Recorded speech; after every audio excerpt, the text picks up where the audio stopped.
قانون بنتے ہیں ٹوٹنے کے لیے، کیونکہ حکومت نے یہ جو قانون بنایا ہے بہت سارے قانون کو توڑ کر یہ قانون بنایا ہے، اور ایک وقت آئے گا یہ کہ یہ قانون بھی ٹوٹے گا اور اس کو توڑنے والے بھی اسی ہندوستان کے اندر ضرور جنم لیں گے انشاءاللہ تعالی۔ اور ایمان والوں کا، مسلمانوں کا جو حق ہے ورحمۃ اللہ وبرکاتہ۔ ناظرین کرام، وقف بورڈ کی حقیقت کیا ہے؟ وقف بورڈ کے تعلق سے جو بل ہمارے اس ملک کے اندر پاس ہوا ہے اور قانون بنا ہے، اس کی کیا حقیقت ہے؟ آخر یہ قانون کیوں بنا؟ اس میں کس کی کوتاہی رہی؟ یہ جو قانون بنا ہے یہ صحیح ہوا یا غلط؟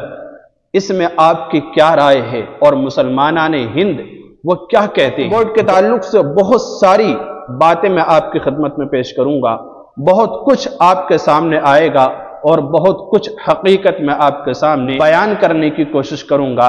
بس آپ سنتے رہیے، پھر آپ خود فیصلہ کریں کہ وقف بورڈ کے تعلق سے جو قانون ہمارے ملک میں بنا ہے وہ صحیح بنا یا غلط بنا۔ دیکھیے، وقف بورڈ کی جو کل جائیداد ہے، یعنی وقف بورڈ کے پاس وقف کی جو سمپتی ہے، جو زمینیں، اس کی جو تقریباً تعداد ہے وہ ہے 9.5 لاکھ ایکڑ زمین۔ یہ کتنی زمین ہوگی 9.5 لاکھ ایکڑ؟ آپ مثال کے طور پر یہ سمجھ لیں کہ راجدھانی دہلی جیسے 3 شہر اس زمین میں بنائے جا سکتے ہیں۔ 9.5 لاکھ ایکڑ زمین میں راجدھانی دہلی جیسے 3 شہر، 3 صوبے بہت آسانی کے ساتھ قائم کیے جا سکتے ہیں۔ ذرا سوچئے کہ وقف کے پاس کتنی جائیداد تھی اور اس کا ہمیں علم ہی نہیں تھا۔ مجھ کو اور میرے جیسے نہ جانے کتنے لوگ ایسے تھے کہ جنہیں پتہ ہی نہیں تھا کہ وقف کیا چیز ہے اور وقف کے پاس کتنی جائیداد ہے۔ ہمارے جو آباء و اجداد دنیا سے گزر گئے، جنہوں نے اللہ کی رضا کے لیے زمینیں وقف کی ہیں اللہ تعالی کے لیے، تو ان کی تعداد کیا ہے اور وہ زمینیں کہاں کہاں کچھ پتہ ہی نہیں تھا۔ جب یہ مدعا اٹھا ہے وقف کا تو ہمیں پتہ چلا ہے کہ وقف کی جو جائیداد ہے وہ 9.5 لاکھ ایکڑ زمین ہے، اور وقف کی جو سالانہ آمدنی ہوتی رہی ہے، وقف کی جائیداد سے جو آمدنی ہوتی رہی ہے سالانہ، وہ ہے انڈین 1200 کروڑ روپے۔ انڈین 1200 کروڑ روپے سالانہ آمدنی اس کی ہو رہی ہے۔ اب سوچنے کی بات یہ ہے کہ 1200 کروڑ روپے وقف بورڈ کے یہ کہاں جا رہے ہیں؟ کسی مسجد پر خرچ ہوئے؟ نہیں۔ مدرسے پر خرچ ہوئے؟ نہیں۔ کوئی ہسپتال بنایا گیا؟ نہیں۔ کوئی کالج بنایا گیا؟ نہیں۔ کوئی اسکول؟ نہیں۔ کوئی رفاعی کاموں میں لیا گیا؟ نہیں۔ جبکہ وقف کی جو جائیدادیں ہوتی ہیں ان کو اسی کام میں لیا جاتا ہے، یعنی کوئی ایسے استعمال میں لایا جائے کہ مخلوق خدا اس سے فائدہ حاصل کرے۔ کالج بنائے جا سکتے تھے، اسکولیں بنائے جا سکتے تھے، مدرسے قائم کیے جا سکتے تھے، اس کی رقم سے مظلوموں کی مدد کی جا سکتی تھی، ائمہ کی تنخواہیں دی جا سکتی تھی۔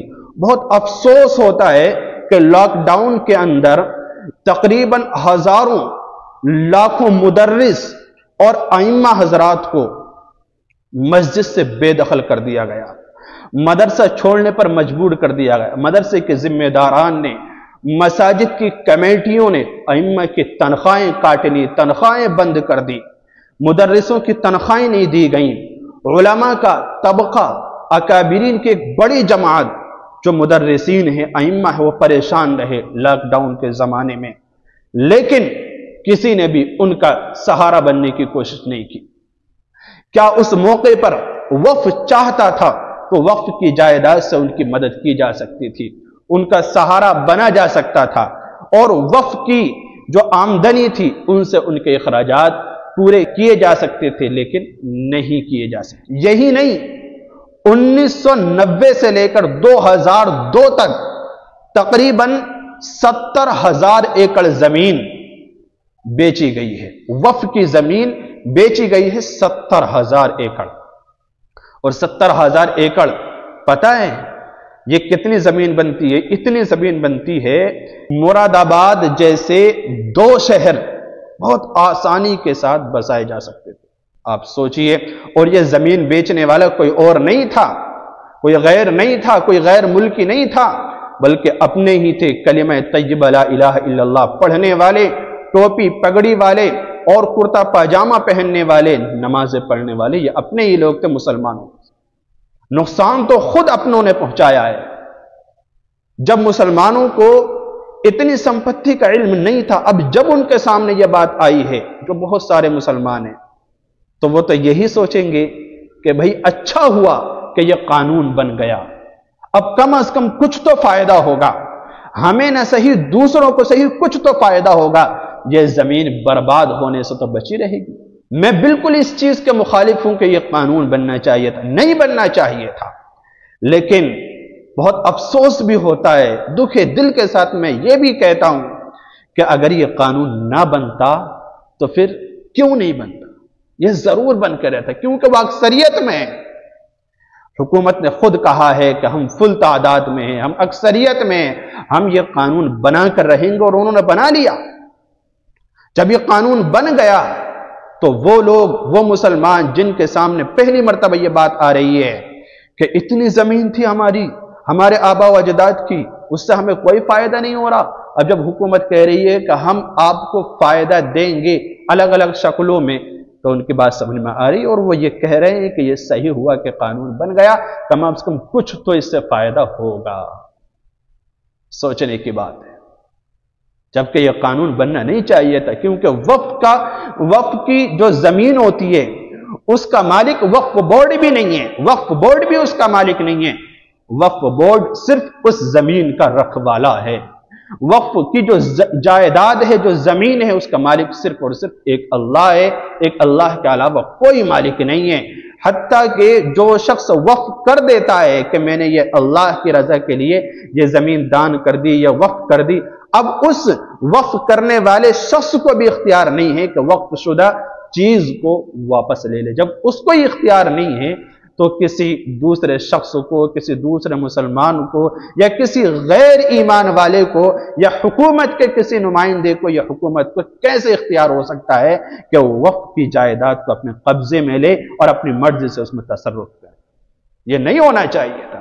لیکن جب ہم نے لاپرواہی کی، اس کا استعمال غلط کیا، ہم نے جب اس کا تصرف غلط کیا، ہم نے جب ناجائز طریقے سے اس کو بیچنے کی کوشش کی، کیونکہ وقف کی جائیداد کو بیچنے کی اجازت نہیں ہے، ہم نے جب اس کو استعمال میں نہیں لیا، ہم نے اس کی آمدنی کا غلط فائدہ اٹھایا، ہم نے صحیح ضرورت مندوں تک، مستحقین تک جب اس کے ذریعے سے مدد نہیں کی، تو اللہ رب العزت کو کسی کو تو بھیجنا ہی تھا۔ وَإِن تَتَوَلَّوْا يَسْتَبْدِلْ قَوْمًا غَيْرَكُمْ ثُمَّ لَا يَكُونُوا أَمْثَالَكُمْ۔ اور قرآن کریم نے یہ بھی کہا ہے مَا أَصَابَ مِن مُّصِيبَةٍ فَبِمَا كَسَبَتْ أَيْدِيكُمْ وَيَعْفُو عَن كَثِيرٍ۔ سوچنے کی بات ہے، غور کرنے کی ضرورت ہے، اس لیے ہمیں مسلمانوں کو کرنا کیا چاہیے؟ میں یہی کہوں گا کہ ہم صبر کے ساتھ کام کریں۔ ہم نے مزاحمت کی، ہم نے مخالفت کی، ہم نے دھرنے بھی کیے، اور ہم نے آوازیں بھی اٹھائیں اس کے خلاف، کوشش کی کہ یہ قانون نہ بنے، لیکن اس کے باوجود حکومت نے جب زبردستی یہ قانون بنا دیا تو ہماری ذمہ داری ختم ہو جاتی ہے۔ ٹھیک اسی طرح جیسا کہ جب ابرہہ نامی بادشاہ نے مکے پر چڑھائی کی کعبۃ اللہ کو ڈھانے کے لیے، تو آپ کے دادا عبد المطلب سے یہ کہا گیا کہ ابرہہ نامی بادشاہ وہ گرانا چاہتا ہے، آپ متولی ہیں کعبۃ اللہ کے، کچھ کیجئے۔ تو ابو عبد المطلب جو دادا تھے آپ کے، انہوں نے یہی کہا تھا کہ وہ اللہ کا گھر ہے، وہ اللہ کا گھر ہے، اللہ تعالیٰ اس کی رکھوالی خود کر دے۔ اسی طرح ہم نے کوشش کی تھی، ہماری کوشش جب کامیاب نہیں ہوئی، اب جب حکومت نے زبردستی اس پر قبضہ کر لیا، قانون بنا لیا، ہماری ذمہ داری ختم ہو جاتی ہے۔ قانون بنتے ہیں ٹوٹنے کے لیے، کیونکہ حکومت نے یہ جو قانون بنایا ہے، بہت سارے قانون کو توڑ کر یہ قانون بنایا ہے، اور ایک وقت آئے گا کہ یہ قانون بھی تو ٹوٹے گا، اور اس کو توڑنے والے بھی اسی ہندوستان کے اندر ضرور جنم لیں گے انشاءاللہ تعالی، اور ایمان والوں کا، مسلمانوں کا جو حق ہے، جو وقف کی جائیداد ہے، انشاءاللہ وہ لوٹ کر دوبارہ وقف کے پاس آئے گی، اور مسلمانوں کو ان کا پورا پورا حق ملے گا۔